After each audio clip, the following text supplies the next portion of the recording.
impacto de la validación de procesos, de la gestión de proveedores y de la gestión de recursos humanos en la calidad de la sangre. Este seminario, tercer seminario, está enmarcado en el desarrollo del curso avanzado de buenas prácticas de manufactura para servicios de sangre. Mi nombre es Mauricio Beltrán, soy el asesor regional de servicios de sangre y estaré con ustedes compartiendo la moderación. Les agradezco a todos los panelistas, moderadores, mi colega que más adelante le presentaré, y a los participantes por estar uniéndose a este seminario regional. Asimismo al equipo administrativo e intérpretes que nos acompañan. La Organización Panamericana de la Salud, a través de su Departamento de Innovación, Acceso a Medicamentos y Tecnologías Sanitarias, desde la Unidad de Acceso, les da una cordial bienvenida a este webinario, Impacto de la Validación de Procesos, de la Gestión de Proveedores y Equipos y de la Gestión de Recursos Humanos en la Calidad de la Sangre. Como ya lo mencioné, enmarcado en el contexto avanzado del curso de Buenas Prácticas de Manufactura que está siendo impartido en el Campus Virtual de Salud Pública de la OPS. Como la mayoría de inscritos sabrán, tenemos dos cursos en este campus virtual relacionados con las buenas prácticas de manufactura. Este es el curso avanzado al que nos referimos. Este curso tiene como objetivo brindar apoyo al personal de los servicios de sangre, funcionarios de los programas nacionales y a las autoridades reguladoras nacionales de productos sanguíneos en la implementación de la calidad, la organización de los servicios de sangre en modelos eficientes y sostenibles y en mejorar la calidad de los procesos en sus centros y obviamente la exposición de los productos sanguíneos para así alcanzar un objetivo regional de acceso a sangre segura y de calidad. El webinario Impacto de la calidad de los procesos, la gestión de proveedores, equipos y gestión de recursos humanos en la calidad de la sangre pretende destacar el impacto de estas validaciones y de estas gestiones en aquellos aspectos relevantes que permitan asegurar la calidad y donde estos procesos están involucrados en mejorar la calidad de la sangre y facilitar el cumplimiento de los elementos regulatorios. Finalmente, como mencioné, este es el tercero de una serie de webinarios que la organización ha venido desarrollando y ha querido desarrollando para acompañar los contenidos teóricos impartidos en el curso, ofreciendo una visión también práctica con aportes de experiencias regionales de los servicios de sangre y de algunas autoridades, como ustedes ya lo han visto, con el objetivo de compartir esas diferentes miradas en el monitoreo y en el desarrollo de la calidad de los procesos de sangre y de las buenas prácticas de manufactura. Actualmente, el curso avanzado cuenta con 1.675 participantes al día de hoy, inscritos en la versión en español, y 340 participantes inscritos en la versión en portugués. También recordarles que el curso introductorio de buenas prácticas de manufactura cuenta con más de 10.000 participantes y de ellos cerca de 6.000 han completado el curso. Como les mencioné, tenemos dos cursos disponibles. Hoy contaremos con destacados panelistas y expertos en el tema, quienes nos compartirán sus experiencias en el marco de estos procesos de validación y de gestión de procesos y de gestión de recursos humanos. Me acompaña como moderadora en este seminario la doctora Auristela Lins, médico especialista en salud pública con experiencia en vigilancia sanitaria del sector hematológico, que colabora como consultora de la OPS en el desarrollo y realización de este curso y que es la tutora de Laura en portugués. Bienvenida, Auristela, el micrófono es tuyo. Obrigada, doutor Beltrán. Quero desejar que todos sejam bem-vindos a esse seminário. Eu gostaria de apresentar, né, a doutora Andréa Auriga. Andréa é graduada em Biologia pela Universidade Estadual de Campinas, Unicamp, com especialização em Engenharia da Qualidade e mestrado profissional em Hemoterapia, ambos pela Unicamp. Atuou como bióloga da Agência Transfusional do Hospital de Clínicas da Unicamp por 11 anos e, desde 2001, integra a equipe do Laboratório de Controle de Qualidade e o Grupo de Validação de Processos do Hemocentro da Unicamp. Andrea vai nos contar a experiência do serviço de sangue na aplicação da validação de processos.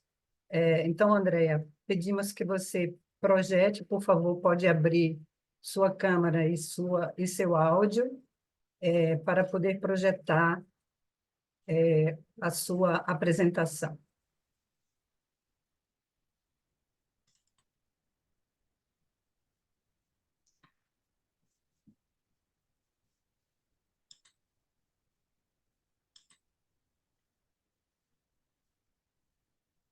Pode abrir sua câmera, Andrea, por favor. Ó, só um instante, Auristela. Opa.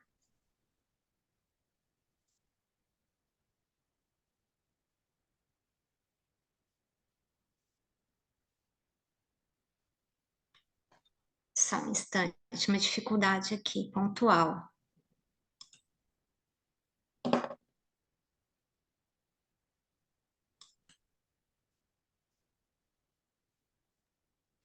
Você precisa que a gente apresente? Vocês estão conseguindo... Ah, sim, entrou. Já.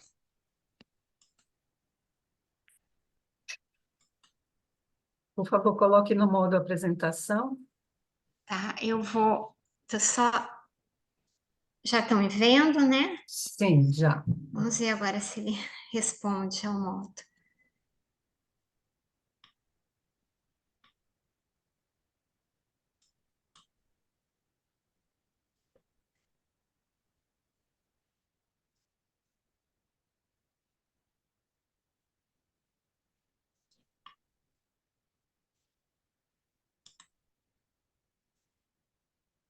Ok.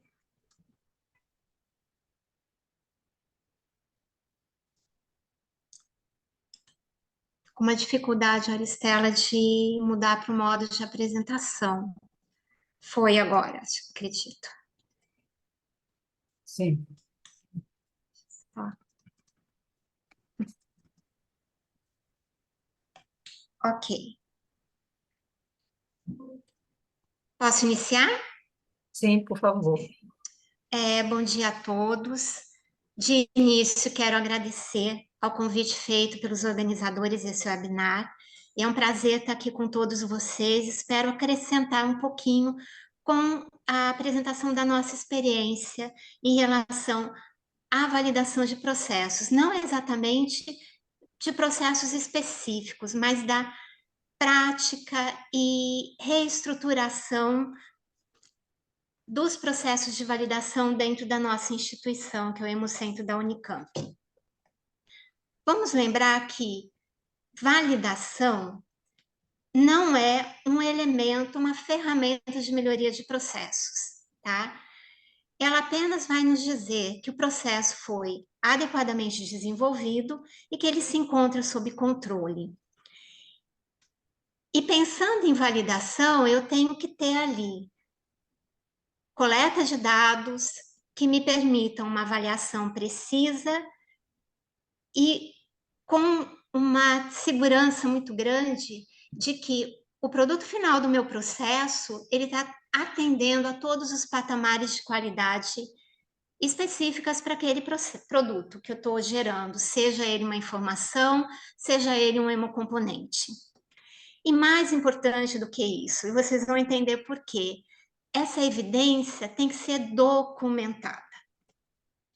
Quando chegou um momento da nossa experiência no Hemocentro, que obviamente a instituição já estava operando há muito tempo, mas nós percebemos, e aí por conta de necessidades pontuais, auditorias, que toda vez que se procurava um dado sobre uma eventual validação de processo, havia uma heterogeneidade de apresentação de relatórios, dificuldade em localização de relatórios, tempos de guarda muito díspares e fluxo de aprovação dessa documentação toda também bastante diferente. E sentimos, obviamente, a necessidade de organizarmos esse processo todo a nível institucional. Bom, os nossos processos estavam em andamento, não fazia sentido nenhum parar todos eles e nem seria possível, mas a nossa visão foi a seguinte: vamos identificar quais são os nossos processos críticos, lembrando que os críticos são aqueles que têm um impacto extremamente significativo na qualidade e na segurança da transfusão, tá?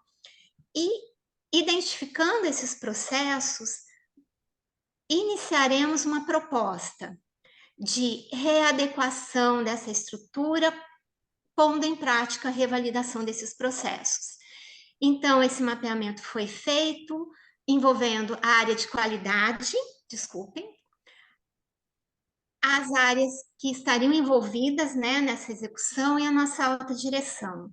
E o ponto de partida para estabelecer, então, esses processos críticos foi a nossa legislação, experiência do próprio serviço e, eventualmente, contato com os nossos pares, serviços que executam atividades similares às nossas, para ter um entendimento exatamente de quais processos eles estavam executando.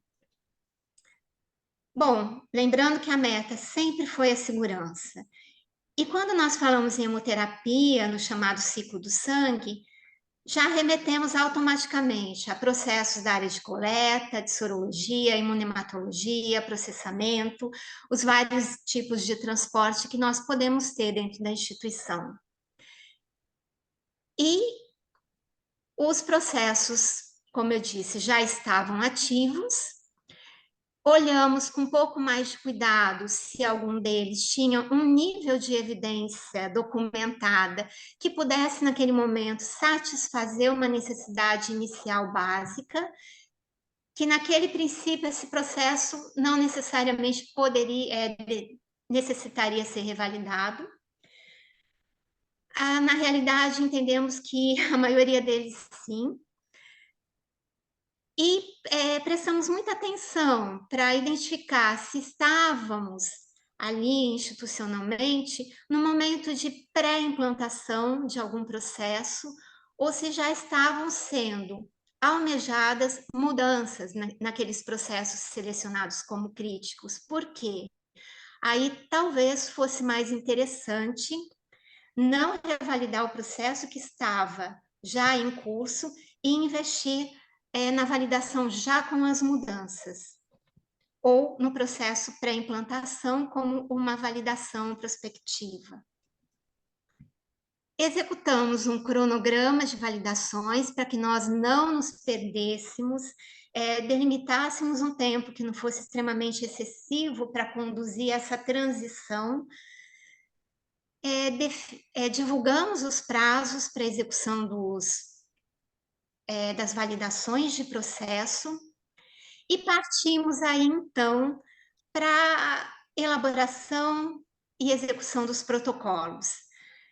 Começamos a pensar também, nesse momento, sobre qual seria o tempo de guarda dos mesmos e acompanhamos todo o desenvolvimento com as áreas da elaboração desses protocolos e sinalizando também com cobranças. Aí foi importante a criação de um grupo de profissionais que pudesse servir de apoio nesse momento. É o nosso grupo de validação de processos.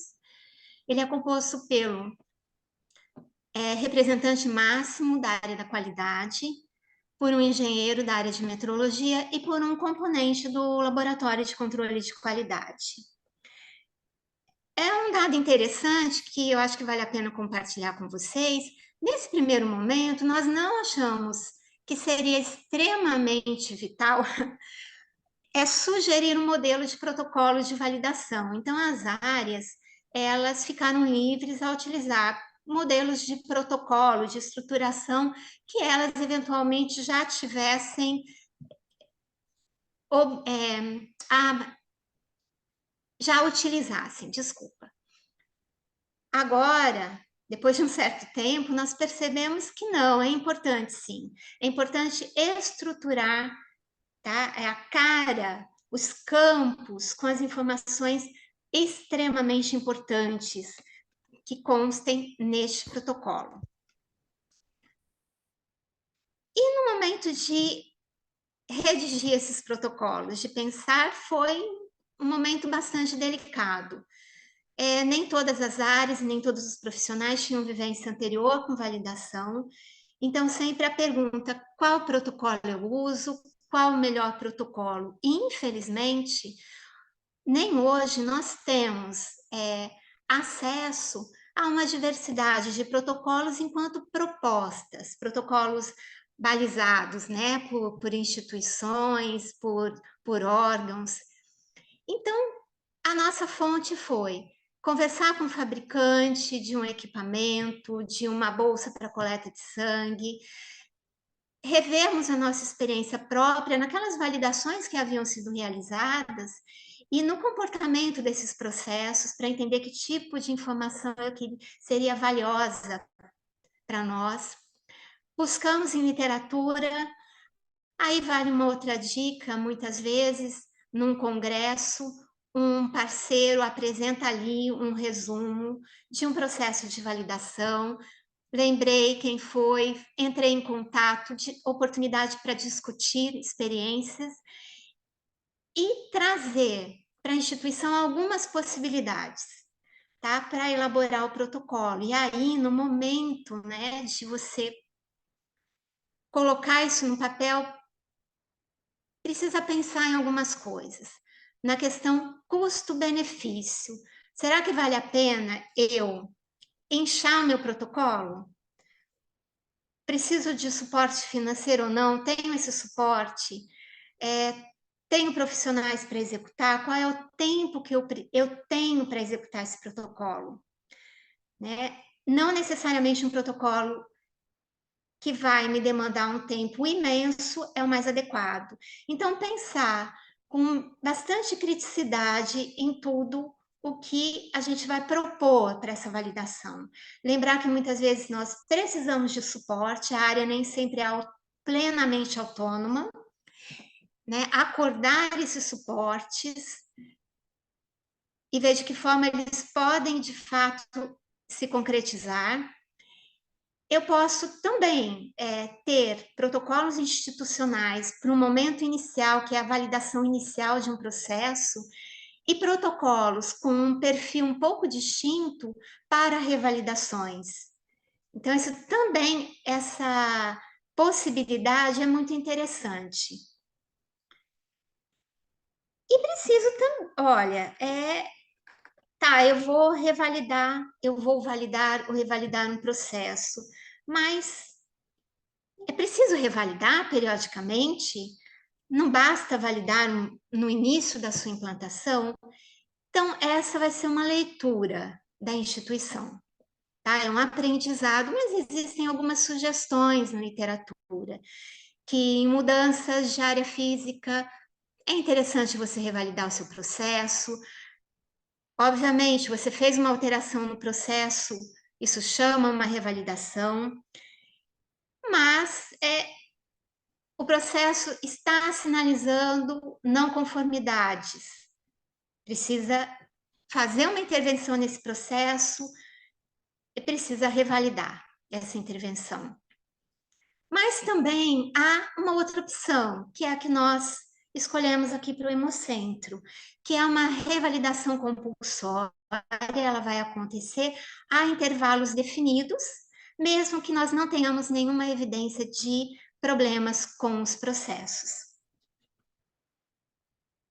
Nós temos, para nos nortear aqui no Hemocentro, um documento macro, ele é válido para a área de hemoterapia e também hoje para a hematologia, e ele trata simultaneamente da qualificação de equipamentos e validação de processos, e ali nós temos aplicação, definições, nível de documentação, fluxo de processo, muito bem definido. A quem cabe cada etapa, quem aprova, e lembrando que quem aprova tanto protocolos quanto relatórios de validação de processo é apenas a nossa área da qualidade, tá? Neste documento, nós temos uma informação de que anualmente deverá ser elaborado um plano anual de validação de processos. E aqui, esse plano é o nosso PAV, então, Plano Anual de Validação. Ele tem mais ou menos esse formato que eu estou mostrando para vocês. Ele contempla hemoterapia e hematologia hoje. Então, nós temos, conforme descrição no nosso organograma, qual é a área, a qual pertence o processo que será validado. E aqui eu vou dar um exemplo do serviço de hemoterapia laboratorial, mais especificamente o laboratório de imunematologia, de doadores e de rotina especializada. Então, eu tenho os processos que passarão por revalidação, os equipamentos que são coração desse processo. Para o ano vigente, esse é um exemplo do ano passado. Qual é o período do ano que está sendo dado à área para que ela se organize para essa revalidação? E essa reorganização significa, inclusive, rever o seu protocolo de validação, entendendo se será necessário algum nível de alteração ou não, e se preparar para esse momento. Ele também já traz em 2 outras colunas a proposta para uma revalidação ou não desses mesmos processos para os 2 anos seguintes. E daqui a gente consegue entender que é possível que você trabalhe com periodicidades diferentes para processos diferentes. No início do ano, então, eu tenho uma apresentação e, ao final do ano, nós fazemos uma revisão desse plano, já identificando o status final de cada processo e o mês em que houve a aprovação dessa validação. E esses dados são submetidos a uma reunião de análise crítica que acontece entre a área da qualidade e a nossa alta direção. Vale a pena trazer algumas questões aqui para vocês. Isso é um aprendizado. Se eu vou revalidar um processo, ou se eu vou validar um processo, eu tenho que me lembrar que os meus equipamentos têm que estar qualificados, calibrados. Os meus reagentes e insumos também têm que ter passado por um processo de qualificação. Então, esse é um exercício prévio. Todos os profissionais envolvidos devem estar treinados, porque senão você pode incorrer no não cumprimento de um passo importante daquele processo, no esquecimento de coleta de uma amostra essencial, da anotação de um dado importantíssimo. Então, sempre poucos profissionais, para que você não coloque muita variabilidade aí na execução, e profissionais treinados, sim, sabendo como esse protocolo vai rodar. E antes de começar o protocolo, confirmar com os seus apoios, sejam eles profissionais ou áreas, se está tudo preparado para esse momento, para não iniciar e de repente ter uma necessidade de interrupção. Na execução do protocolo, extrema atenção à coleta de dados, então os registros são essenciais, organizar todo o volume de informação que é extraído em cada fase dessa avaliação. Quaisquer informações importantes devem ser registradas e todos os desvios de protocolo também anotados. Todos esses dados devem ser organizados na forma mais apropriada, o que couber melhor ao protocolo, os dados avaliados. Na sequência, elaboramos um relatório e submetemos esse relatório à aprovação aí no caso da administração da qualidade. Os nossos relatórios aí, desde o início, nós tínhamos uma sugestão, um modelo de relatório, me desculpem, com todos os campos que obrigatoriamente deveriam ser preenchidos. E esse relatório foi mudando ao longo do tempo, obviamente.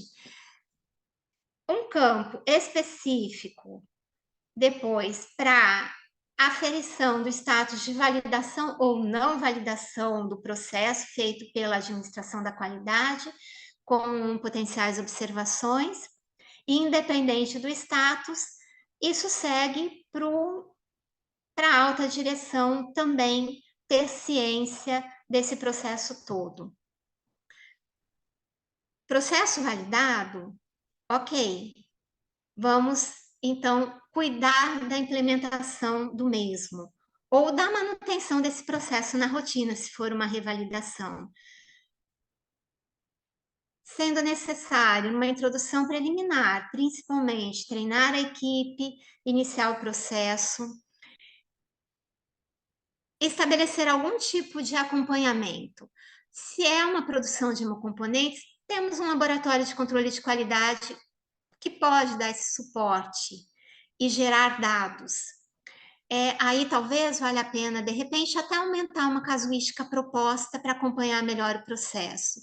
Mas se não é isso, há sempre alguma forma, por um indicador de você acompanhar o processo. Voltando só um pouquinho. No caso da não validação, discussão Andréa, com a área, rever o protocolo e qualificação dos equipamentos. A Auristela, já estou adiantada? você tem 5 minutos, tá? Perfeito, muito obrigada. Após a aprovação, e aí atualmente só para os protocolos aprovados, nós cuidamos da inserção dos mesmos no sistema de documentos, para amplo acesso a toda a instituição, e cuidamos da guarda física. Atualmente, os relatórios, tanto de qualificação de equipamentos quanto de validação de processos, eles ficam sob a guarda da metrologia. E no final, só uma experiência interessante, eu não vou ter tempo para passar com mais detalhes com vocês, mas um exemplo de validação de processo, onde nós tivemos uma mudança, tanto de área física, quanto de profissionais que executavam, que participavam desse processo, né? Então, obviamente, que processo foi esse? O de pesquisa de hemoglobina S em amostras de doadores de sangue. Ele saiu da área de um laboratório da hematologia e seguiu para o laboratório de sorologia da hemoterapia. E no início, uma pequena discussão, mas precisa revalidar esse processo? Ele tinha uma revalidação recente na área de hemato.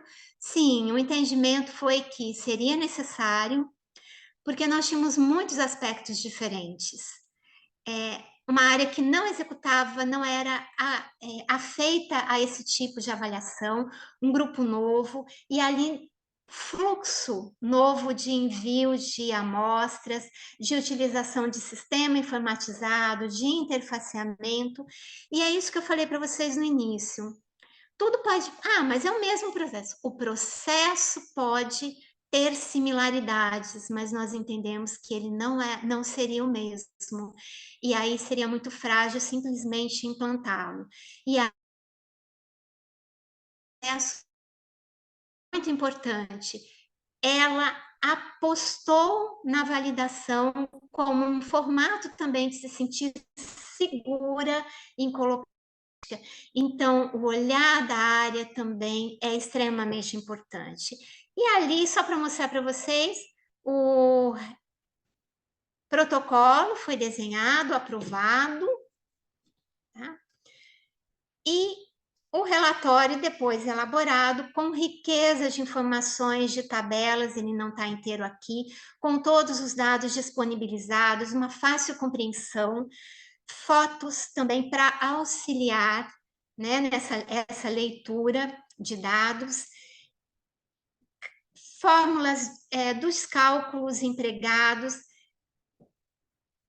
telas, rastreabilidade do processo, telas dos sistemas, todas colocadas ali rastreabilidade, de forma a entender que tudo funcionou bem. Qualquer profissional não afeito a esse processo consegue ter um entendimento do que aconteceu. Não faltou informação. A conclusão da área é de que esse processo, a área nunca aprova ou reprova. Ela tece considerações. Quem vai dar o status, então, de validação na validação, relembrando, é a nossa área da qualidade. Então, esse é um exemplo de tanto de um relatório, uma situação de protocolo e relatório muito bem desenhados, realizados, e onde a gente consegue encontrar todos os dados necessários, inclusive para rever posteriormente os mesmos. Eu fico por aqui e fico à disposição para perguntas no final do webinar. Obrigada a todos pela atenção. Obrigada, Andréa. Lembrando, você lembrou bem que acho que se ficou ainda algo para ser falado, a gente pode complementar nas perguntas que vocês farão aí no chat ou no espaço próprio de perguntas. Obrigada, Andréa. Chamo o doutor Obrigada. Maurício para retomar a moderação. Gracias, doctora Auristela. Continuamos entonces con la siguiente presentación. Previo, les recuerdo a todos que en el curso avanzado de buenas prácticas de manufactura para los servicios de sangre, en el campus virtual pueden encontrar más información para el desarrollo de este proceso que ha presentado la doctora Andrea Auriga de Hemocentro Campinas de Brasil. También les recordamos que en el chat pueden acceder y en QA, en preguntas y respuestas, está abierto para todos los participantes que habrá que puedan hacer llegar sus preguntas y clarificar los puntos. Continuamos entonces con la presentación de gestión de equipos, materiales y proveedores, cómo los servicios de sangre califican, calibran y mantienen los equipos, que será presentada por José Antonio Arroyo, químico farmacéutico con diversos diplomados, laboratorio clínico, banco de sangre, educación superior y riesgos sanitarios, y que ha participado como disertante en diferentes congresos y cursos a nivel nacional y internacional. Es también académico universitario. Ha participado como auditor en procesos de acreditación de hospitales, laboratorios clínicos y bancos de sangre, y actualmente se desempeña en el Centro Nacional de Transfusión Sanguínea como director técnico de investigación. José Antonio, bienvenido. El micrófono es tuyo. Adelante, es suyo. Muchas gracias. Solo para rectificar, si ven la presentación y me escuchan de manera correcta. De acuerdo, se ve bien. Adelante. Muchas gracias. Pues antes que nada agradezco la invitación para estar el día de hoy con ustedes. Y bueno, hoy vamos a hablar acerca de lo que es la gestión de equipos, materiales y proveedores, ya justo en el proceso de validación de procesos, justo que debemos ajustar a nuestras áreas. Pero algo muy importante para lograr justo este buen fin, nuestro protocolo de validación de todo el proceso, pues es nuestro control de equipos, materiales y proveedores. Pero de manera particular, el día de hoy vamos a hablar acerca de cómo los servicios de sangre califican, calibran y mantienen los equipos. Antes que nada, pues la declaración de conflicto de interés, que aquí está. Y bueno, pues son un recordatorio, esto pues todos lo tenemos muy presente, que es nuestra materia prima, la sangre que nosotros obtenemos de nuestros donantes, preferentemente, ya sabemos, donantes voluntarios y altruistas. Obtenemos en este caso, pues, más o menos 450 mililitros, y pues esto realmente es no significativo para nosotros. En el cuerpo humano el 8% tenemos de volumen sanguíneo, el total de nuestro peso. Entonces, pues bueno, ya sabemos todos que llevamos a cabo la separación por diversos métodos de aféresis o diarreveos también, y separación por centrifugación, ¿no? Este es a grandes rasgos, pues nuestro gran macro proceso. Y finalmente, pues nosotros tenemos que gestionar de manera adecuada, pues nuestros equipos. De manera particular, en México tenemos la norma oficial mexicana 253, que dentro de todo lo que debemos observar, pues nos obliga a tener implementado en nuestro servicio un sistema de gestión de calidad, ¿no? Y obviamente dentro de esta gestión y dentro de la propia norma, pues estamos obligados a controlar nuestros equipos e instrumentos, sobre todo, ¿por qué? Porque esto va a afectar la calidad de mi producto final, que son los componentes sanguíneos.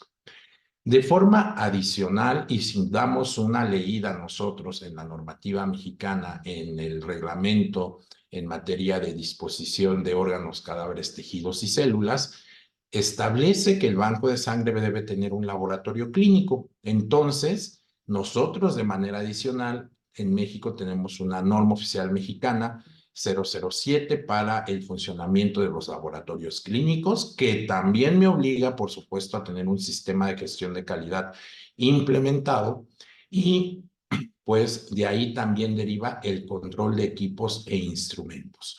Por otra parte, pues tenemos ya justo las directrices de buenas prácticas de laboratorio y de manera reciente las directrices de buenas prácticas de manufactura para los servicios de sangre, en donde nos establecen que debemos tener justo protocolos de validación de procesos, la calificación de nuestros equipos e instrumentos y la calibración de los mismos. Bueno, haciendo una revisión de la normativa en lo que es Latinoamérica, pues también cada uno de los países pues va a tener justo estos requisitos, tanto el establecimiento de los sistemas de gestión, el control de equipos e instrumentos, las buenas prácticas de laboratorio, buenas prácticas de manufactura, y por lo tanto, pues todos estamos obligados a los procesos de validación, calificación y calibración de equipos e instrumentos. Y bueno, esta gestión de equipos e instrumentos pues va a ir acompañada de ciertos procesos. Ya vimos la validación del proceso, pero sin embargo también necesitamos propiamente tener esquemas de validación de mi equipo e instrumento, de calificación, y esta va en diversas etapas, y obviamente de calibración, y todo esto a su vez va ligado al control documental que yo debo de tener de cada equipo, de cada instrumento que yo tenga dentro de mi laboratorio de banco de sangre. Esto para asegurar la calidad de mis resultados analíticos. Y bueno, digamos que para hablar el mismo lenguaje en estos conceptos de metrología y no de alguna manera hacer algunas malas interpretaciones, porque a veces perdemos un poquito el concepto entre validación, calificación, verificación. A veces no recordamos qué le toca a cada quien y cuál es la responsabilidad que como usuarios tenemos, como servicio de sangre tenemos. Pues existe este vocabulario internacional de metrología que vamos a encontrar disponible en la web. Por ahí, si ustedes escanean ese código QR que ven en pantalla, pues les va a descargar este vocabulario. Y esto es importante porque justo en Latinoamérica algunos parámetros de metrología significan, o por usos y costumbres, significan diferentes cosas o le damos diferentes interpretaciones en los diversos países. Entonces, para unificar estos criterios, pues lo mejor es apegarnos a pues el vocabulario internacional, y esto nos va a hablar de un mismo lenguaje, una misma interpretación para lo que vamos a llevar a cabo dentro de mi laboratorio, y sobre todo más apegados a todo lo que es este tema de la metrología. Y bueno, pues aquí, perdón, vamos a tener, lo primero que debemos hacer es tener un control documental que es básico, que obviamente si nosotros no hemos partido de establecer un sistema documental apegado a lo que es el sistema de gestión de calidad, es lo primero que debo de hacer dentro de mi laboratorio de banco de sangre, incorporar todos los equipos, todos los instrumentos y los listados de pues insumos para la salud que vamos a necesitar para desarrollar las actividades que van a tener impacto en la calidad de los componentes sanguíneos.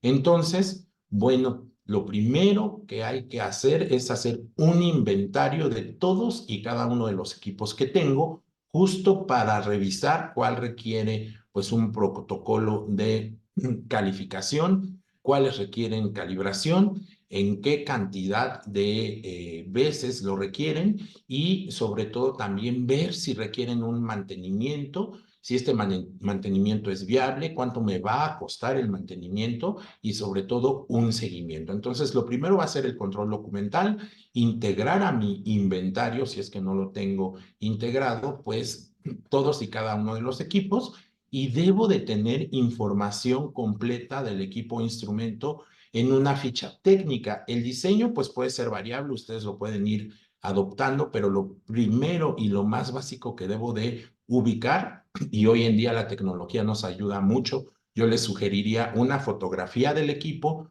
integrar la información del número de serie, de qué modelo estamos hablando, las especificaciones de funcionamiento, por ejemplo, el voltaje adecuado. Nosotros usamos, por ejemplo, en México corrientes de 110 y 220 volts.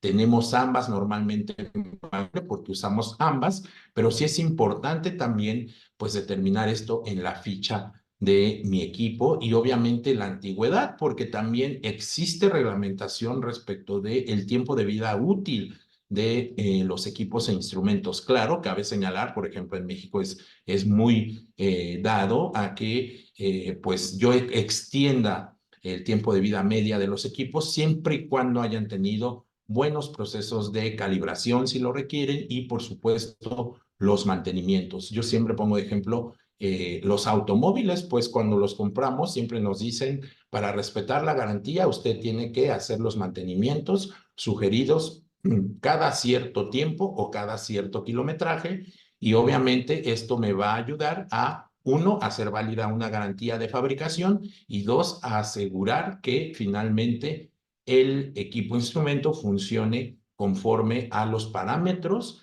para los cuales fue diseñado, conforme, muy importante, al fabricante.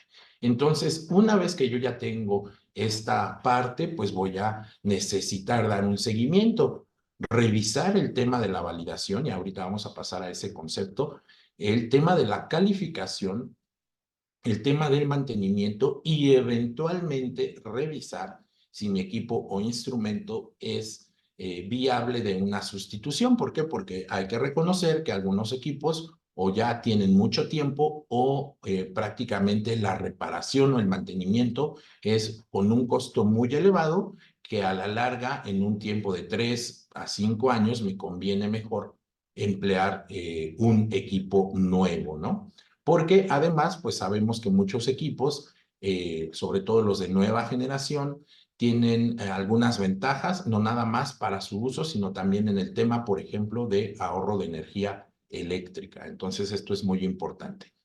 ¿Qué hacer en el servicio de sangre? Realmente tenemos, como ya se vio, que validar nuestros procesos, pero en el tema de validación de equipos es muy importante recordar y reconocer que esta le corresponde, hablando de equipos, no de procesos, ya se vio lo de procesos, hablando de equipos al fabricante. Él me debe asegurar que ya validó el funcionamiento de ese equipo, de ese instrumento, obviamente a través de una serie de parámetros, a través de una serie de protocolos que ya están presentados. Me va a demostrar que ya validó y que realmente el equipo funciona para lo que fue diseñado. Lo que me corresponde a mí es la calificación del diseño, calificar la instalación, calificar el desempeño y esto lo llamo la verificación. Voy a verificar que realmente lo que me dijo el fabricante en la validación, yo lo estoy verificando a través de un protocolo que obviamente pues yo tengo que diseñar de manera interna, aunque hay guías internacionales de algunos organismos para llevar a cabo la verificación, sobre todo verificación de equipos que me dan variables quali o cuantitativas. Y bueno, de ahí pasar a los temas de calibración, si requieren calibraciones, Y obviamente siempre, prácticamente todos los equipos van a requerir un mantenimiento, ya sea preventivo o correctivo, dependerá de las condiciones de cómo va evolucionando el funcionamiento del equipo y obviamente de los desempeños que yo vaya revisando a lo largo de los controles de calidad, ¿no? Y finalmente, todo esto también va a tener que tener un control documental en su momento, porque al menos en México y sé que también en otros países, la autoridad sanitaria justo revisa este control documental de que nosotros hemos ejecutado mantenimientos, calibraciones, realizamos nuestra calificación y por supuesto dimos lugar a la validación que nos demostró el fabricante. Para ello, pues es importante manejar estos conceptos, el concepto de validación, que si los leemos, pues igual nos dejan como un poco a la deriva, ¿no? ¿Qué quiere decir, no? Todos sabemos que estos temas de conceptos a veces necesitan interpretación. Y bueno, la validación es la verificación de que los requisitos especificados son adecuados para un uso previsto. ¿Qué quiere decir esto? Que si yo tengo un equipo que fue diseñado para determinación de anticuerpos anti-HIV, anti-hepatitis B, anti-hepatitis C, anti-treponema pallidum, pues el fabricante tiene que demostrarme que es adecuado para el uso. ¿Cuál es el uso? La determinación de anticuerpos, la determinación de parámetros celulares en una biometría hemática, etcétera, etcétera. La verificación, que es lo que me corresponde a mí como usuario, es aportar evidencia objetiva de que un elemento dado satisface los requisitos especificados. Igual me deja como, híjole, ¿qué tengo que hacer? Entonces, y aquí por eso es muy importante este término de aportar evidencia objetiva, es decir, tengo que someter mi equipo o mi instrumento a pues ciertos protocolos para evaluar pues diversos aspectos, linealidad, todo un concepto que el día de hoy no nos da tiempo de explicar, pero que es necesario que ustedes sepan que casi siempre nos apegamos a guías internacionales que ya están descritas para métodos cualitativos y métodos cuantitativos, ¿no? Entonces, para eso yo hago un protocolo de verificación en mi servicio y bueno, hago una verificación del desempeño, de que realmente está midiendo lo que quiero que mida bajo ciertos parámetros de error o de inexactitud o, bueno, dependiendo de lo que también al interior, pues a veces tenga reglamentado la normatividad. Y la calificación también es un proceso documentado por el que un equipo o parte de él aparece como correctamente diseñado, instalado y operado. Y yo creo que aquí muchos de los colegas que nos acompañan de México, pues han tenido experiencias en esto, porque a veces pedimos el equipo de última generación, pero resulta que el diseño no es apto para mis instalaciones porque es un equipo muy grande, es un equipo que pues necesita, por ejemplo, mucho consumo de agua de cierto tipo, etc., etc. Y a veces dejamos la calificación de diseño y pasamos directo a el tema del desempeño. Pero bueno, entonces, ¿cuál es la diferencia real entre la validación y la verificación? La verificación se centra en la conformidad de las especificaciones. Yo, para cada método, tengo ciertas especificaciones de desempeño y eso es lo que yo voy a verificar en el servicio. La validación se ocupa de la idoneidad del uso final y la aplicabilidad del sistema o método a un contexto particular. En este caso, por ejemplo, reactivos para uso en banco de sangre, en donde le corresponde, y esto es muy importante que lo tengan en cuenta, la validación del equipo al fabricante y normalmente pues ellos me lo dan incluso en el inserto, ¿no? Casi siempre. ¿Cuáles equipos se deben calificar? Pues se deben calificar todos los equipos nuevos o cuando se realiza un mantenimiento mayor o hay cambio en algún componente que pueda afectar la actividad para la que fue diseñado el equipo, por ejemplo, en un equipo de serología, que exista un cambio del luminómetro, pues obviamente como la lectura va directamente relacionada a la positividad o negatividad o la reactividad o no reactividad en una muestra, pues tengo que hacer un protocolo de calificación. Entonces, aquí están viendo algunos ejemplos: instalación de una cámara de congelación, el reacondicionamiento de una centrífuga descompuesta, ingreso de un equipo automatizado de pruebas de inmunohematología, arranque de una estufa de cultivo, ¿no? Todo eso lo tengo que calificar. Y dentro de la calificación, pues debo de hacer un protocolo. Todas las actividades a desarrollar en la calificación de un equipo deben ser planificadas y aprobadas por un protocolo. También hay guías de calificación que ustedes pueden consultar, pero la calificación es importante que ustedes tengan en cuenta que comprende varios pasos. Y la primera es la calificación del diseño. ¿Qué criterios necesito para mi establecimiento, para mi servicio? Debe ser compatible con mis necesidades. Hoy en día, por ejemplo, hay equipos de biometría hemática que realizan frotis de manera automática. Realmente en banco no es un exigible. Estaría gastando quizá de más en, por ejemplo, solicitar un equipo que tenga ese tipo de diseño. Posteriormente tengo que calificar la instalación y aquí es parte de lo que es el protocolo de verificación. Tengo que verificar que los equipos y los componentes auxiliares se han instalado conforme a las especificaciones. Por ejemplo, un equipo de serología que tenga un pipeteo adecuado con un error, pues que ya me marcan normalmente las guías y que cumpla ese máximo o ese mínimo de error que se exige, ¿no?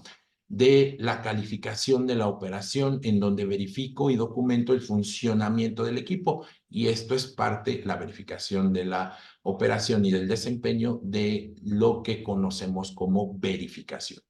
Aquí está justo definido por esta palabra, ¿no? Y en la verificación de la operación se documenta el funcionamiento del equipo conforme a las especificaciones que yo necesito, pero que también me da el fabricante, ¿no? Por ejemplo, en la normativa, sí está marcado cuánto va a ser la sensibilidad y especificidad que yo requiero para un uso en banco de sangre para las infecciones transmisibles por transfusión, ¿no? Entonces debería ajustar eso porque son especificaciones que me marca la normativa. Y obviamente mi método en la calificación deberá cumplir con esa parte. La calificación del desempeño, pues también es una verificación documentada de que finalmente el producto con el equipo calificado ha seguido los pasos que yo requiero normalmente, en este caso en el servicio de sangre, conforme a la normativa y cuenta con la calidad requerida. Entonces, pues aquí tengo que también implementar la evaluación de los controles de calidad internos, del control de calidad externo, el desempeño que muestre mi método y bueno, toda esta serie de pasos que me van a marcar las guías. Y finalmente la calificación del mantenimiento, en donde yo debo demostrar que el mantenimiento que normalmente me especifica el fabricante es suficiente para que la calificación que yo ya realicé de mi equipo pues sea adecuada. Y bueno, aquí hay unos Estimado ejemplos. José Antonio, tienes 5 minutos más, por favor. Gracias. Ok, muchas Entonces, gracias. aquí hay algunos ejemplos de cómo se ilustra esta calificación. Aquí hay un pequeño diagrama de flujo. Esto es información que ya existe desde hace tiempo en el Manual de Gestión de Calidad de OPS. Es muy útil y también si lo consultan, pues me lleva de la mano. Por otro lado, la calibración, que en el concepto metrológico es un poco complicada, pues habla de comparación entre variables, entre las incertidumbres y patrones de medida. En México está el centro, el CENAM, el Centro Nacional de Metrología, en donde parten de comparar el metro patrón, por ejemplo, con el patrón, el metro internacional, y de ahí se van desencadenando ciertas comparaciones, ¿no? En ese sentido, pues obviamente es importante saber qué calibrar y puedo calibrar en base a magnitudes, temperatura, masa, precisión, electricidad, humedad, fuerza, volumen y en base a los equipos, termómetros, termigrómetros, multímetros, amperímetros. Es fundamental y normativamente necesario calibrar todos los equipos que yo tengo en el banco de sangre y obviamente ¿cuándo se calibran? Pues cuando la exactitud e incertidumbre de medición afecta la validez de los resultados o cuando pues tengo que establecer trazabilidad metrológica. Por ejemplo, una medición directa de un mesurando, cuando uso una balanza, la realización de correcciones de un valor medio, por ejemplo, en medición de temperatura.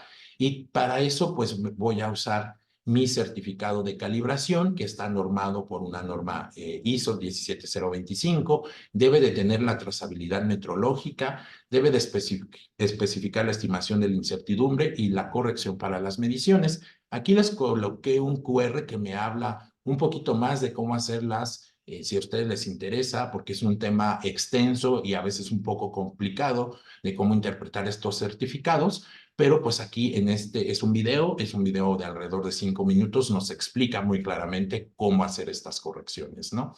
Pero pues sí son necesarias. ¿Cómo definir los periodos de calibración? Pues va a depender del uso de mí mismo de alguna manera y del método que yo elija para establecer estos intervalos.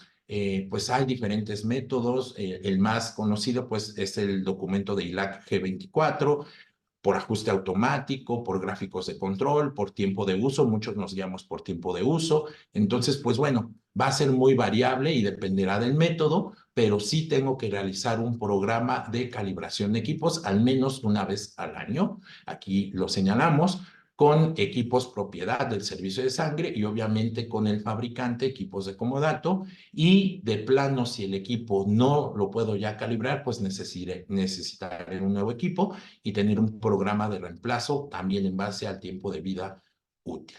Y bueno, siempre revisar el cumplimiento de mi cronograma, la realización correcta de los protocolos, de las calibraciones, la operatividad, una vez que yo ya tengo de regreso mi equipo que mandé a calibrar, ver cómo opera y pues obviamente realizar la próxima programación.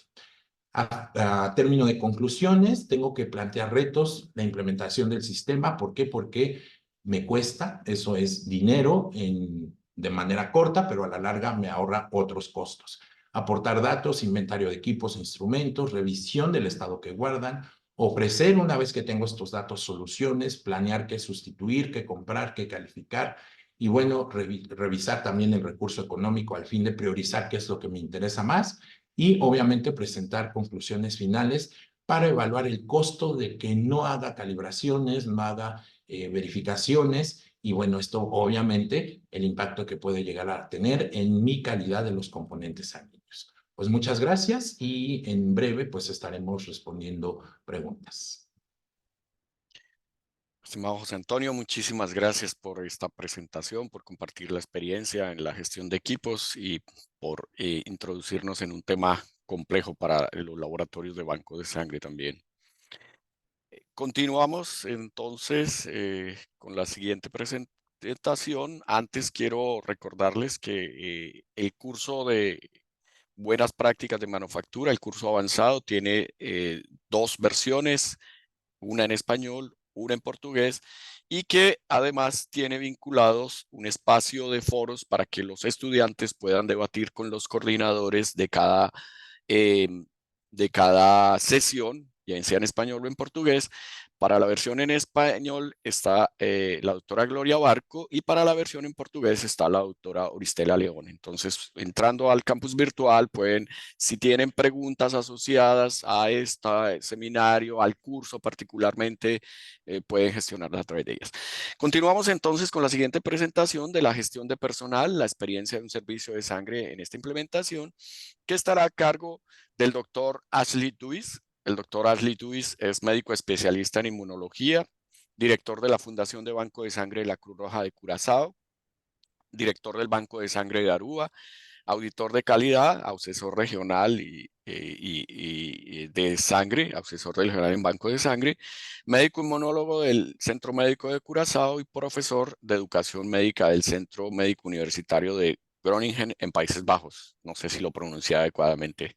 Adelante, profesor Duit. Thank you very much for this invitation. It's a real pleasure to be back again. And Mauricio, thanks again for the invite. The request was for me to present something about human resource management. And that's from our perspective, of course, but I think it will fit very well with the other presentations already given. In relationship to I don't have any disclosures. I always say with the disclosure form that I have a very personal insular view. That's my experience I'm going to share with you guys. So very briefly, from our islands, we're a Caribbean part of the Kingdom of the Netherlands, consisting of 6 islands. We need to provide with blood units, considering Aruba, Curacao, and St. Martin, and Bonaire, Statia, and Saba. Interestingly, these 3 islands are all now part of the Netherlands. So actually, Curacao and Aruba are providing the Netherlands actually with blood products manufactured up to the standards.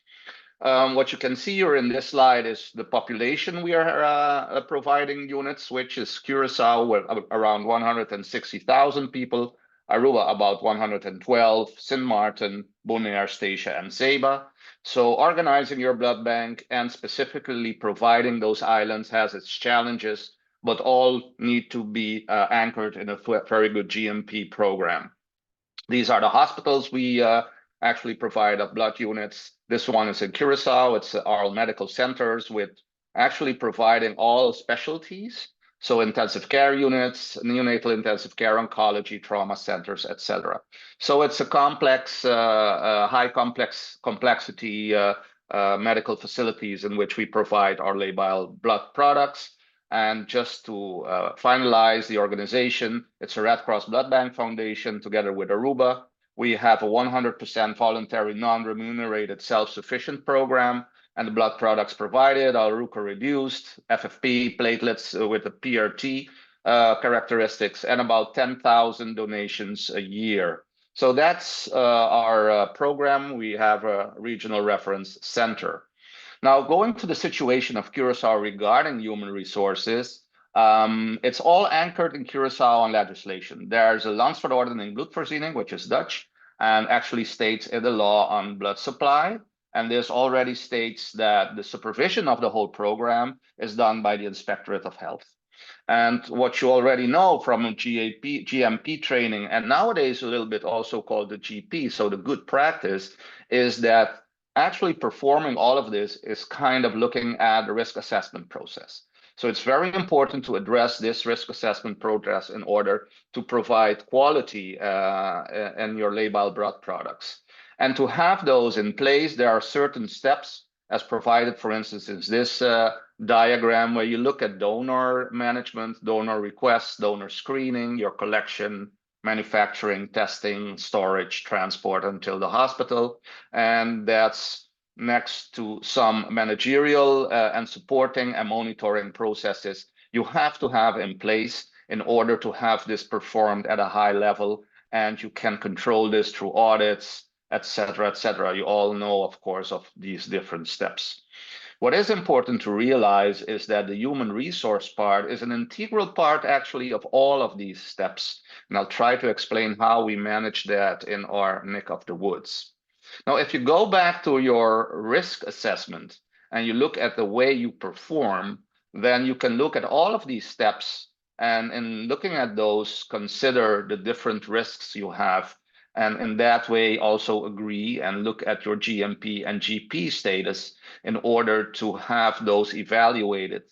Now, if you look at human resources, you can't place it one or the other way. It's an integral part of all of this, as already mentioned, and it's a gradient you can have, because if you look at all your human resources, they can either be a low, if you consider them as risks, of course, low, medium, and high, or actually a whole gradient you need to look at.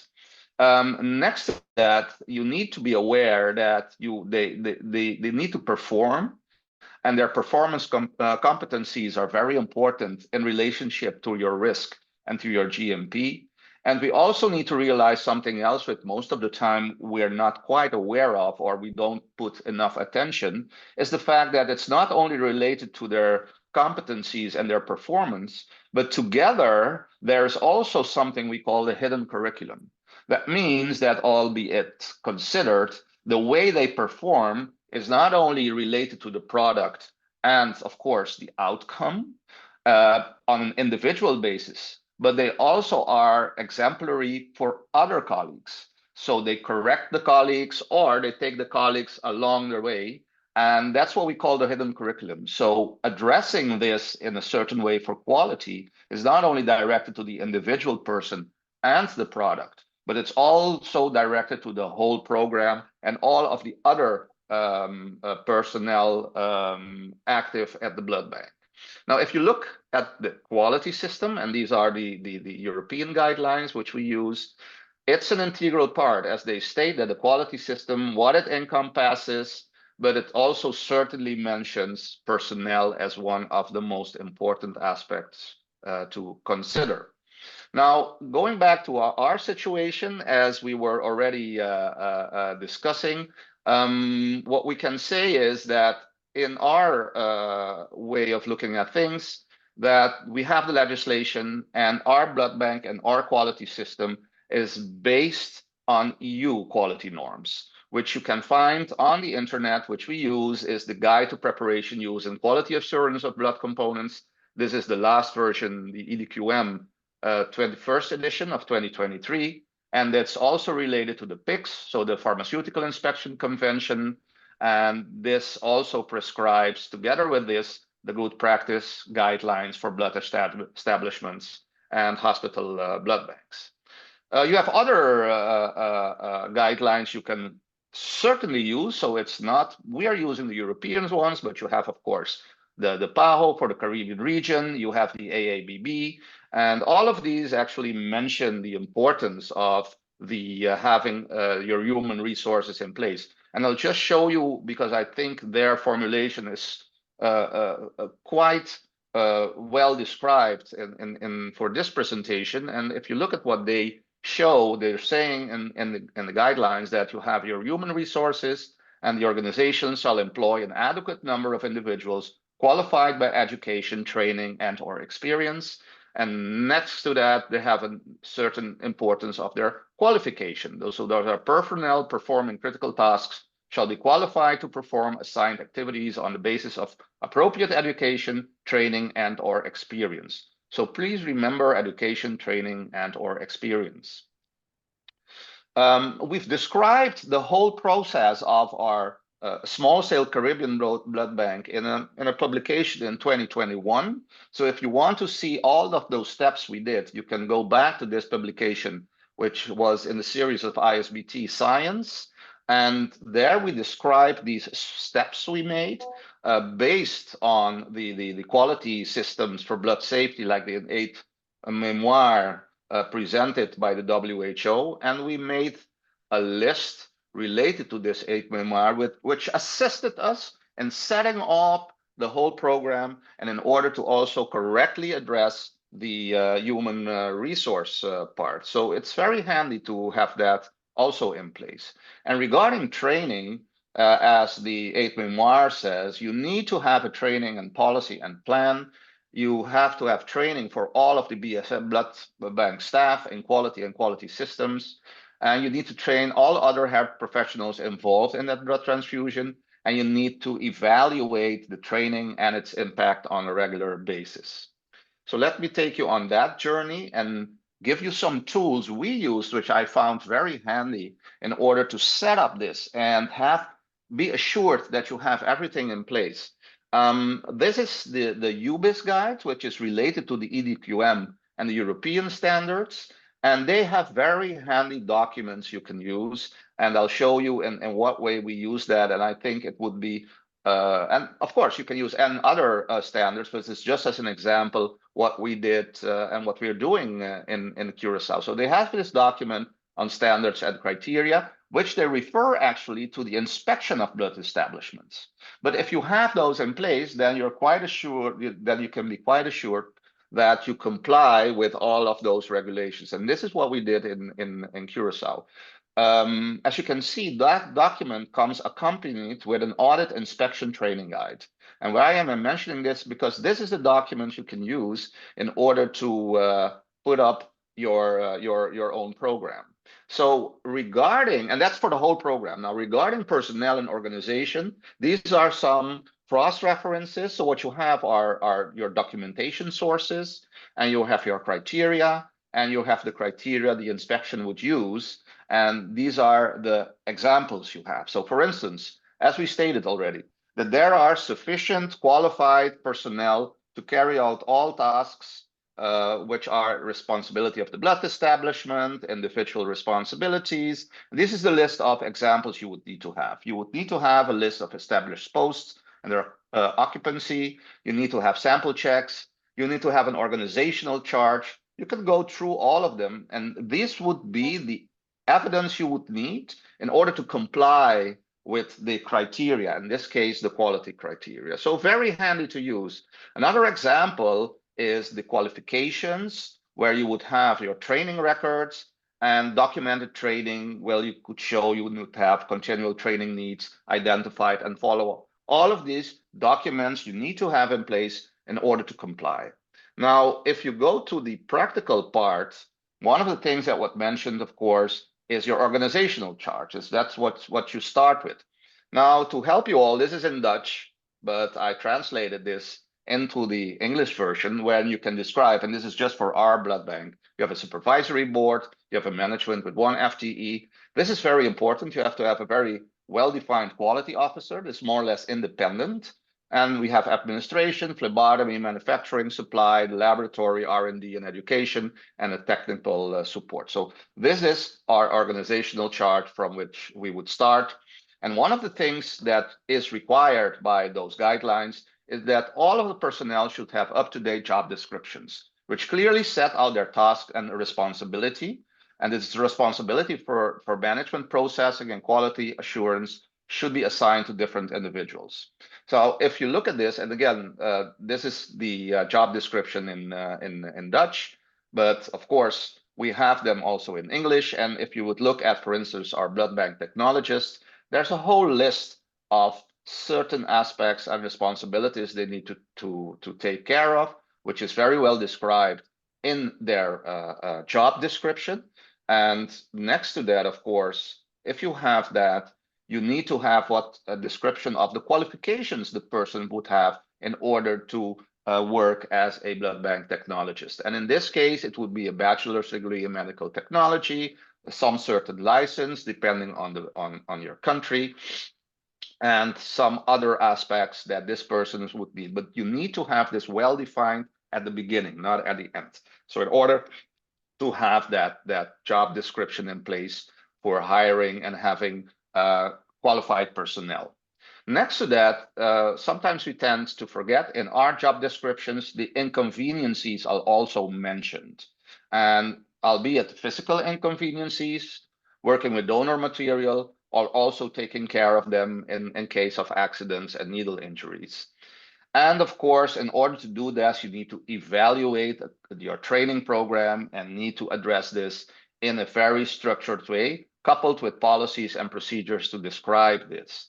Now, the evaluation of the competence is of importance, for instance, at the start, before you let your personnel work in an independent way, you need to see and have assigned activities observed in order to be sure that that person could perform as you would be requested. And it is also the same documents you use in order to address in a yearly evaluation at specified intervals how they are performing according to the competence they would be required to have. And this is just an example. We use the AABB form in order to get this checklist, and this checklist is done at the beginning when somebody starts working, and during the year on the yearly evaluation, we more or less use the same document. So those documents you need to also have in place in your program. Next to that, if you look at the personal professional development, how we address that, we are addressing that in different ways. You can look and observe general courses. So courses leading to more the functioning in a general sense, like leadership, communication, something very important like first aid and emergency assistance. You can educate them on quality assurance, and of course, depending on the work they're doing, the specific techniques. And nowadays, we have, of course, excellent platforms for live or for meetings, or an e-platform, as we are now having for this presentation by Pajo, but also not forget exchange programs, which your personnel can exchange with other blood banks for them to experience in another way. And of course, there are a lot of possibilities. And we make good use of our collaboration with the Dutch blood bank organization Sunqueen, who has also e-platform, but also possibilities for exchange, which would kindly support. Of course, there's documents available also, for instance, from GCIMT, excellent documents you can use in supporting and educating your personnel, as long as you also put the information down and have this very well described. Recently, there's another possibility which showed, for instance, for ABB, their leadership program, which you would recommend to your participants. And also, if we are talking about quality, it's very interesting to combine things with the American Society of Quality, where they have excellent programs on different levels addressing quality in a general sense. And it is which we also use when we observe our own programs in blood banking. So again, that would be recommendable to make use of those. Finally, there's another aspect of personnel you should and could take into account is the organization regarding their personnel and personal hygiene, and also their safety. That's very important to realize. Finalizing, if you look at all of this, you can bring them together in what we call a portfolio. This is what we use in Curaçao. It's like a portfolio where you have, as an individual, or your documents together. And we make use of that portfolio in several ways. One of them is when we do our yearly performance of our personnel. That's in an individual interview. And the portfolio should have the previous evaluation report, including the personal development plan, the competence assessment, as I already mentioned, how they perform in teamwork and collaboration, their personal performance, including the information they acquired, their work environment, their training records, the documents and SOP reviews they do, and their future perspectives. That all would become together in a planning and update of their personal development plan, and that would go back in their portfolio. And that would be the new report for their portfolio. So all of that in a plan, do, check, act system. And next to that, this is once a year, we also have a progress meeting. So that would be 6 months after the yearly performance evaluation in order to see how they are progressing. Because as you can see in the quality aspect, we're doing actually the same with our human resources according to this procedure. Next to that, finalizing, it's also very important to address communication with the whole group. And so we have monthly meetings and updates with the minutes being available. We have our information system with dissemination through WhatsApp. We have the SOPs with their signature list, and in this order also addressing the hidden curriculum. And you need to realize that documentation is extremely important. Now, I just want to briefly mention how important this is, not only in a routine way, but then COVID comes along, and that links to the safety and regards to human resources. Then we got inconveniences too. So we already had these three, and then we also now have to deal with epidemics and pandemics. And then you need to have documentation in the process for blood center staff wellness. So we introduced it also together with the personnel with some different measurements, and you can get this nice example of the AABB also on your website. This also brought together that we needed to discuss with the crisis team. We made processes for backup, we made hygienic measures, and this communicated in a certain way, all according to a procedure, which is an integral part of your quality system. Finalizing, I think you can realize, and of course you're aware of that our human resources, our personnel are actually our most important quality asset. Our human capital is extremely important and integral part of our quality system, and it is a GMP fundamental. So addressing that in a similar way in the Plan, Do, Check, Act, having your documents in place, and as I showed you, we have very handy documents you can use in order to get them in place and have the examples available for your own hack of the woods. I can tell you that in Curaçao and Aruba, this functions extremely well and gives us, in order for our risk assessment and our quality program, which is, according to European guidelines, a very solid basis I can be very happy with. So in that way, I will finalize, and next to my best assistant, always at my presentations. I would like to thank you, and of course, available for any questions afterwards. Thank you very much. Profesor Dubí, muchísimas gracias por esta presentación, por mostrarnos este escenario de los pequeños o medianos bancos en nuestro territorio de las Américas insular. Bueno, invito a los panelistas a encender sus cámaras y a mi colega Auristela para moderar también la sesión de preguntas.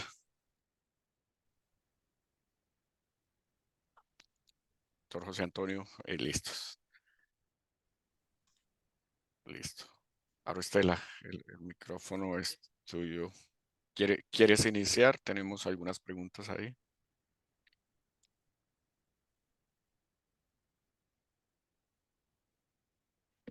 Estás en mute. Desculpa. Nós temos duas perguntas para a doutora Andréa Auriga, e eu posso começar com essas perguntas aqui para ela. Primeiro, Andréa, nós sabemos que no Brasil, e provavelmente nos outros países, a gente tem uma heterogeneidade muito grande de capacitação do ponto de vista das pessoas que fazem fiscalização nos serviços de sangue, tá? Dos profissionais das autoridades reguladoras, né?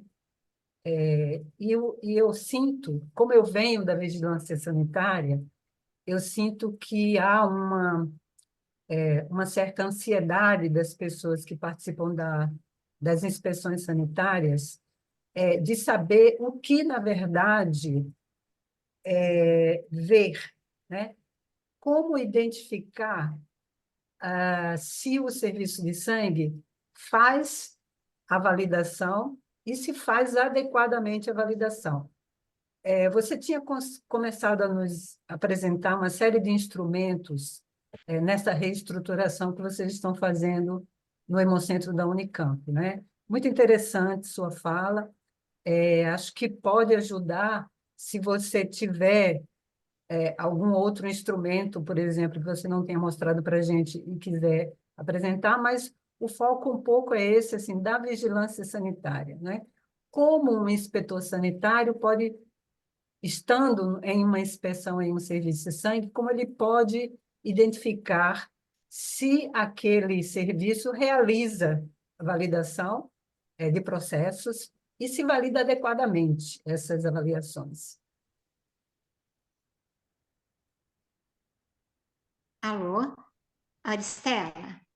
No final da sua fala, a imagem congelou, eu não consegui escutar.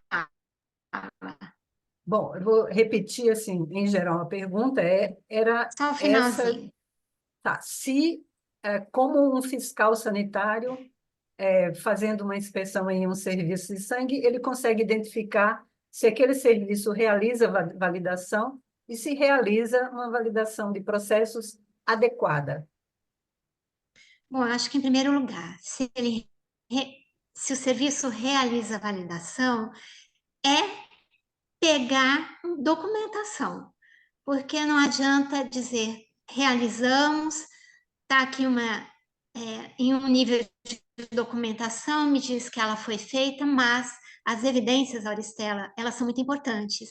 E esse foi um problema nosso lá atrás, né? Difícil localização, ou mesmo quando nós começamos a rever todo esse processo de padronização, esse olhar crítico para os processos, nem toda a documentação ficava disponível em todos os locais de visita, né?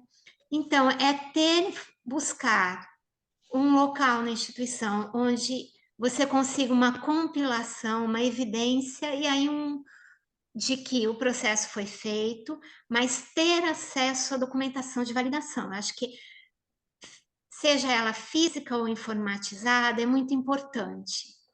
Agora, se a validação foi adequadamente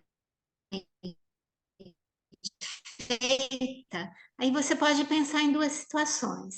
Então, de que ele tem um conhecimento profundo naquele processo, para poder fazer o seu julgamento também. Mas uma outra sugestão é que ele verifique tanto o protocolo quanto relatório de validação, para daí tentar entender, ao mínimo, se todos os passos previstos foram executados e quais são as considerações feitas diante dos resultados esperados. Investir, obviamente, na informação desses profissionais, trazendo aí sim para essa formação exemplos mais práticos, talvez.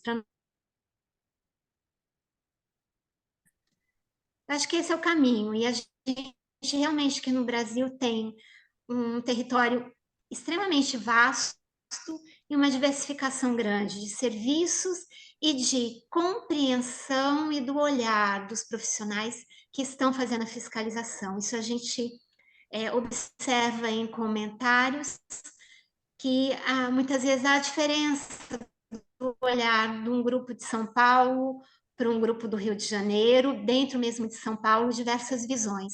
Então, orientação, informação, e é assim que a gente caminha. Mas o profissional chegando, ele tem que encontrar evidências, e tem que poder ler e entender tudo aquilo que foi feito, minimamente.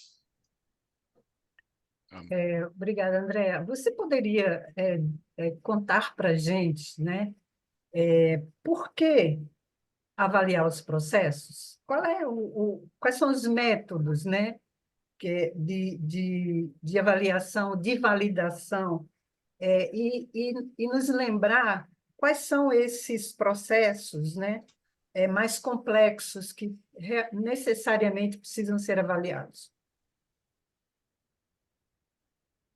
Olha, eu vou pegar...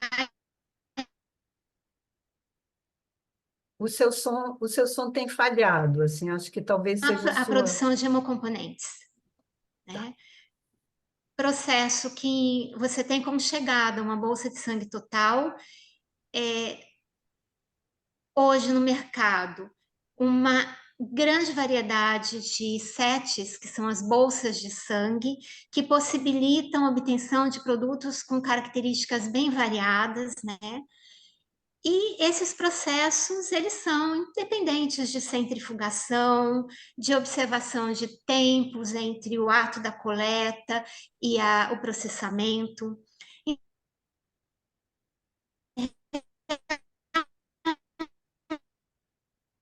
Realmente, o som falha um pouco, está Andréa. falhando. Seu som está falhando. Tá? Se melhora aqui. Precisamos avaliar esse processo de uma forma bem criteriosa. E uma forma de fazer essa avaliação é analisar, mais complexa, é você tomar uma informação das características desse sangue total, volume, composição celular, submetendo o sangue total a um primeiro processo de centrifugação, analisar o produto obtido após essa centrifugação, seja um produto intermediário, no caso, por exemplo, da produção de plaquetas obtida do PRP. A gente sabe que o primeiro passo de centrifugação ele é crítico, ele gera o plasma rico em plaquetas, que não é exatamente o produto final do processo, mas é importante tomar uma medida, um retrato dessa unidade para entender como ela vai para o passo seguinte de centrifugação, que vai nos permitir obter o concentrado de plaquetas e o plasma, para, inclusive, podermos avaliar qual é o nível de perda de plaquetas entre esses dois passos de centrifugação. Então, isso daí envolve tomada de amostras ao longo da produção do produto e não apenas no produto final. E cálculos direcionados para a recuperação de plaquetas nesses dois passos de centrifugação. Cada processo A determinação de hematócrito e hemoglobina em doadores também é extremamente importante. Como que a gente pode fazer isso? Avaliando na prática os resultados que você obtém com esses instrumentos, esses equipamentos, desculpe, e compatibilizando com uma medida referência, que é uma amostra do sangue total desse doador, por exemplo, coletada em EDTA e avaliada em um analisador hematológico calibrado. Se eu estou fazendo um processo que é avaliação da presença de algum patógeno no sangue, eu vou validar o meu processo. Se eu estou fazendo uma cultura, vou validar o meu processo de cultura no seguinte sentido: usar para inoculação no meu meio de cultura, ele é capaz de me gerar um resultado positivo diante de uma contaminação real do produto. Usar amostras sabidamente positivas e negativas para micro-organismos, fazer contaminação de bolsas e análise posterior das mesmas. Cada setor tem um universo muito próprio em relação ao seu processo, e eu acho que cabe sempre a nós entender como isso funciona, o que é importante que eu tenha de informação para me sentir segura no processo, né? Então, voltando ao processamento, eu preciso ter um índice de recuperação de plaquetas ao longo dos 2 ciclos de centrifugação que me permita chegar ao final do processo e mesmo que esse meu doador, sem ter muitas perdas, o doador não tenha uma contagem preliminar de plaquetas muito altíssima, eu ainda consigo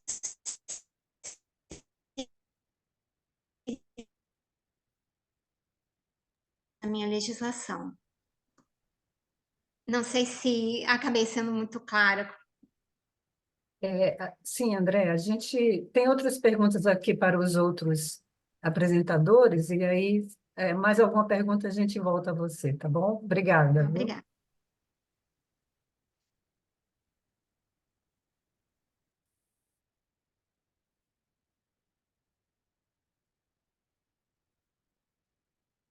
Mauricio está en mute. Gracias, gracias. Sí, tenemos 2 preguntas más para el doctor José Antonio. ¿Qué documentos serían obligatorios para la validación de materiales y equipos críticos en los servicios de sangre? ¿Cuáles considera usted? Sí, gracias, doctor. Pues primero, y normalmente lo que se revisa también por la gente que hace las auditorías para acreditación o certificación de los sistemas, cuando están apegados a gestión de calidad, pues es en primer lugar el protocolo de validación que ustedes ya deben tener diseñado, la ejecución de ese protocolo a través de los registros, los resultados que han obtenido para cada equipo, el informe de validación final, que también es parte de lo que mostró la doctora Andrea, pero de manera adicional, pues obviamente les va a exigir toda la documentación sobre la propia calificación que ustedes hicieron de la instalación, todo lo que vimos, las 6 diferentes calificaciones que deben de estar revisadas, los certificados, en este caso de calidad de los reactivos que fueron empleados, en este caso para desarrollar la validación, los certificados de calidad que nos da el fabricante, asimismo los certificados de calibración de todos los elementos que ya vimos que es parte del proceso, que ustedes tengan muy bien identificado a través de un documento, y esa es sugerencia, las especificaciones de cada uno de los instrumentos, y bueno, obviamente también que en su momento hayan realizado la capacitación al personal y que todo esto lo tengan en procedimientos normalizados de operación apegados a lo que ustedes tienen descrito en su sistema de gestión de calidad. Con eso yo creo que estaría cerrado ese ciclo de evaluación documental. Perfecto. Hay una segunda pregunta. ¿Cuáles son los equipos más complejos para calibrar, calificar, calibrar y mantener en el banco de sangre? Y unido a eso, ¿cómo es la gestión con los proveedores, la relación con los proveedores para este caso? Bueno, el proveedor nos debe de acompañar siempre de la mano porque él le va a depender, uno, obviamente las condiciones de operación del equipo. Yo considero aquí que casi siempre digamos que un dolor de cabeza, como decimos acá en México, es los equipos de serología infecciosa. Hay equipos muy sofisticados, pero sin embargo son susceptibles incluso a algunos cambios de voltaje. Por ejemplo, nosotros hemos tenido experiencias hasta a través de diversos equipos que incluso no logra detener esta variación de voltaje los UPS. Entonces tenemos que revisar esa parte. También de manera particular hay ciertos marcadores que son más inestables, digamos, caso de antígeno de superficie de hepatitis B.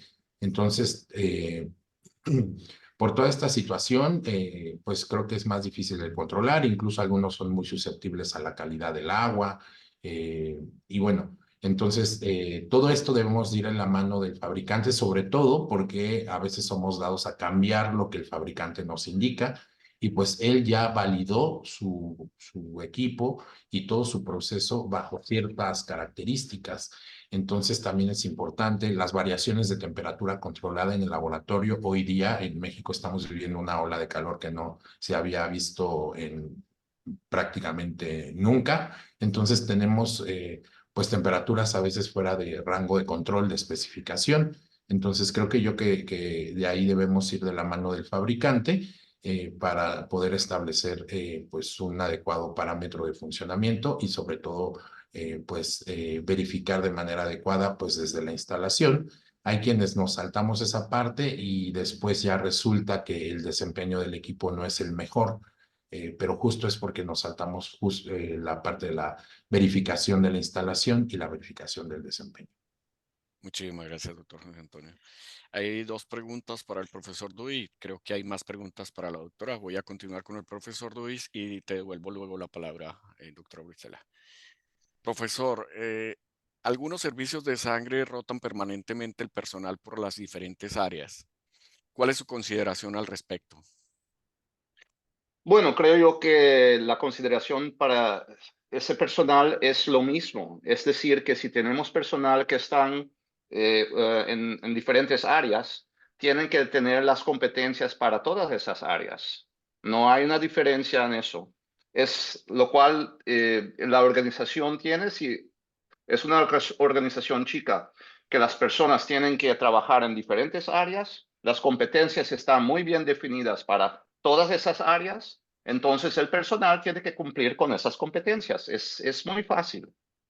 Perfecto. Hay una segunda pregunta. ¿Cuál es la relación de la formación y las normas de bioseguridad y cuáles destaca ustedes en este parámetro? Bueno, hay guías, pero las guías dicen que hay que tener suficiente personal. No le están diciendo que por este caso tiene que tener 5 personas o 4. Es también en las guías están diciendo que esa es la responsabilidad de la gerencia. Entonces, el programa de calidad tiene que definir al comienzo la formación para ciertos departamentos y eso está conectado con la producción y la parte de seguridad y que tenga uno suficiente personal. Eso es una responsabilidad que en las guías no les dan un esquema que uno tiene cuando uno tiene 1000 bolsas en ese departamento, uno va a requerir tanto personal porque también está relacionado con la parte de automatización que tiene un banco de sangre. Por ejemplo, si estamos utilizando lo más sofisticado que tenemos ahora, que es el Revios, es un sistema de producir unidades completamente automatizadas. Entonces va a requerir menos personal que si usted lo está haciendo en la parte manual. Entonces, eso es muy importante también en el cuadro del manejo de cambio, el change management, que uno tiene que adaptar eso también. Pues esa parte de la gerencia que tiene que evaluar el trabajo bajo las circunstancias que uno tiene, y entonces la cantidad de personal tiene que ser cumpliendo con esas reglas para hacer el sistema de calidad, para cumplir con el sistema de calidad. Gracias, profesor. Hay una pregunta que no está concretamente relacionada al tema de personal, pero nos preguntan si hay un banco proveedor y son 6 islas, ¿cómo realizan el transporte de componentes? Bueno, tenemos la facilidad que con vuelos comerciales que tenemos entre las islas 3 veces al día. Entonces, con eso ya vamos proveyendo, y también tenemos un arreglo con el Departamento de Aviación y también con la Fuerza Aérea, que si es un problema que se presenta a las 3 de la mañana, entonces podemos enviar las unidades con la Fuerza Aérea. Tengo que decir que estamos desarrollando ahora un programa, también le estamos evaluando por la calidad con drones, es decir, de utilizar drones para transportar. Eso ya es factible, lo están utilizando en África, pero nosotros ya lo estamos viendo, pero uno tiene que cumplir con muchas regulaciones de aviación también. Pero son esos los desarrollos nuevos que uno tiene, pero con eso cumpliendo con la necesidad en las diferentes islas. Gracias, profesor. Auristela, regreso a ti. Sim, mais duas perguntas. A primeira, Andrea, é se, considerando a validação do processo, dos processos de produção de hemocomponente, qual é a periodicidade recomendada para revalidação compulsória? E essa mesma pessoa pergunta sobre a validação de processos, a validação retrospectiva de processos, né? Você falar um pouco sobre ela e em quais momentos ela pode ser utilizada.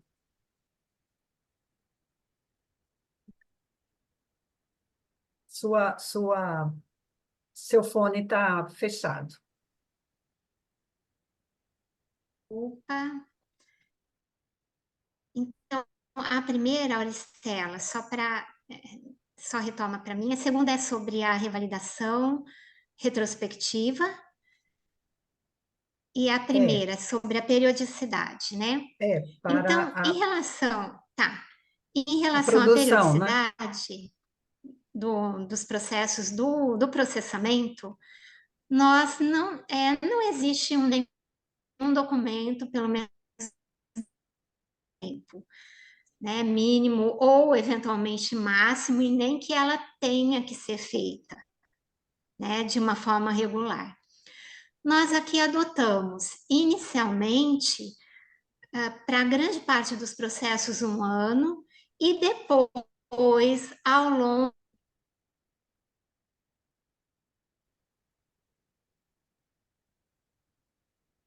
necessária essa revalidação anual, e passamos, tá? Mas eu tenho alguns relatos de serviços que pensam a questão da revalidação periódica para uma temporalidade de 5 anos.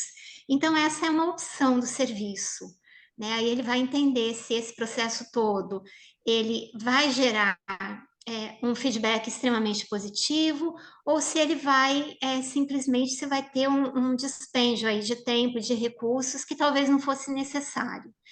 E eu acho que também depende de todo o grau de apoio que você tem de tomada de informação desses processos, via controles, via indicadores, para se manter, entender que há ali uma tranquilidade, não é preciso revisitar essa validação com uma periodicidade maior. Em relação à validação retrospectiva, quando nós começamos a trabalhar, ela era um tipo de revalidação bastante aceita até, embora não fosse, nós não a colocássemos em prática. Hoje, eu não sei quem fez a pergunta, mas eu acho que vale a pena considerar o seguinte: você buscar uma informação em dados históricos é um pouco complicada, porque pode ter havido alguma mudança nesse processo que você não tenha ciência, isso pode interferir na tua avaliação. Os dados daquela ocasião ou anteriores, eles foram registrados em formatos diferentes, talvez analisados de formas diferentes. É muita variação, tá? Tudo que você tem disponível não foi pensado para o propósito de validação. Então, quando eu pretendo validar, eu desenho um protocolo, eu entendo que pergunta estou fazendo para esse meu processo, qual é a melhor forma de extração dos dados e qual é a melhor forma de avaliação. Quando eu olho para trás, eu já sei muito do que aconteceu, eu também posso ficar contaminada no momento de estipular quais são os meus critérios de aceitação. Então, talvez a melhor forma seja: o teu processo está ativo? Repensa tudo que você precisa extrair dele, monta um protocolo e, com ele em curso, roda esse protocolo de validação. Eu entendo que é o melhor formato que a gente tem disponível. E, obviamente, um processo novo que vai ser modificado, você faz essa validação prospectiva antes de fato, começar a colocá-lo em atividade. Obrigada, Andrea. Doutor Maurício, tem alguma pergunta para fazer aos outros palestrantes?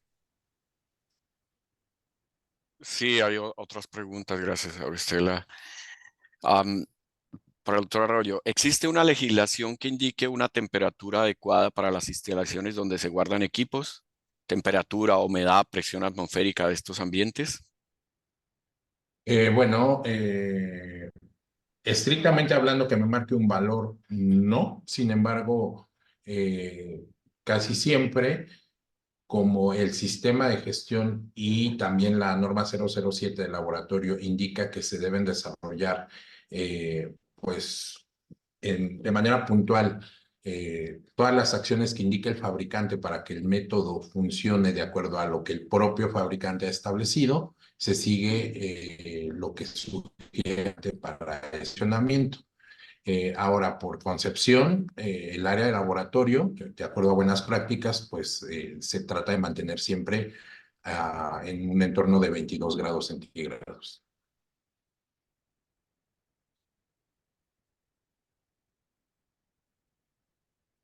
No lo escuchamos, doctor. Perfecto, gracias, doctor José Arroyo. Hay otra pregunta para el profesor Duis respecto a recursos humanos. La gestión de recursos humanos es un proceso complejo y especial, ya que garantiza o conduce a obtener servicios y productos conforme a los requisitos de calidad operativos y normativos. ¿Qué criterios deben tomarse en cuenta al momento de seleccionar y evaluar el recurso humano, profesor Duis? Bueno, entonces regresamos a la descripción del trabajo, el job description. Allí está, uno tiene que formular ahí explícitamente qué son los requerimientos que uno va a requerir del candidato, porque allí ya está descrito. Entonces, tienen la parte de formación, la parte académica o la parte de los cursos, y también las otras partes que ese personal tiene que tener en las actividades. Eso, pues entonces comenzamos con eso y utilizando esa descripción, uno hace la gestión con los candidatos que tiene uno. Una parte muy importante, lógicamente, es cómo el personal va a intercambiar con estas personas. Pues no solamente individualmente, pero cómo funciona esa persona en un grupo, qué son las cualificaciones que tiene ese individuo para el tipo de trabajo. Por ejemplo, si es una persona que va a hacer la flebotomía, que está en la parte de los donantes, hay ciertas características que esa persona tiene que tener que no tienen que ser idénticas a una persona que está trabajando solamente en el parte del laboratorio. Pero eso ya tiene que ser muy bien definido en las descripciones del trabajo, el job description, que tiene el instituto para esa función. Gracias, profesor Duy. Hay una última pregunta que me gustaría que los tres ponentes respondieran para el caso de sus países. Los centros de recolección de banco de sangre deben certificar el cumplimiento de buenas prácticas de manufactura. No sé si iniciamos por, bueno, como los estoy viendo acá, José Antonio, perdón. Gracias. Estrictamente hablando, la normativa en este momento exige la implementación del sistema de gestión. Dentro de este están las buenas prácticas. Sin embargo, no exige el tema de la certificación o la acreditación. Solicita la implementación, pero no exige en este momento, estrictamente hablando, la certificación o la acreditación de la implementación. Profesor Duit. Bueno, nuestra legislación tiene la formulación que el sistema de calidad tiene que ser el grado más alto que sea posible, y siendo parte del reinado de Holanda, eso por definición requiere cumplir con esas reglas que están ya ponidas en las directivas de Europa. Pues es el sistema que utilizamos y también está requerido por la legislación. Auristela, para... Bom, a doutora Andrea estava com problemas de internet. Acredito que ela saiu, caiu. Parece que se desconectó, Sim, tem sí. problema, sim. Ok, bueno, hay una pregunta para la OPS respecto a la formación. Hay varios cursos que la OPS ha desarrollado en torno a los diferentes procesos del banco de sangre. Recientemente estamos trabajando en los procesos de cumplimiento de buenas prácticas de manufactura en los 2 cursos de versión, pero hay otros cursos en desarrollo también que seguramente muy pronto vamos a comunicar. Decirles que este seminario hace parte de un grupo de seminarios que estamos desarrollando para acompañar a los cursos de buenas prácticas de manufactura, particularmente al curso avanzado de buenas prácticas de manufactura para servicios de sangre, que fue desarrollado en conjunto con la Agencia Nacional de Vigilancia Sanitaria, y por lo tanto habrá otro seminario.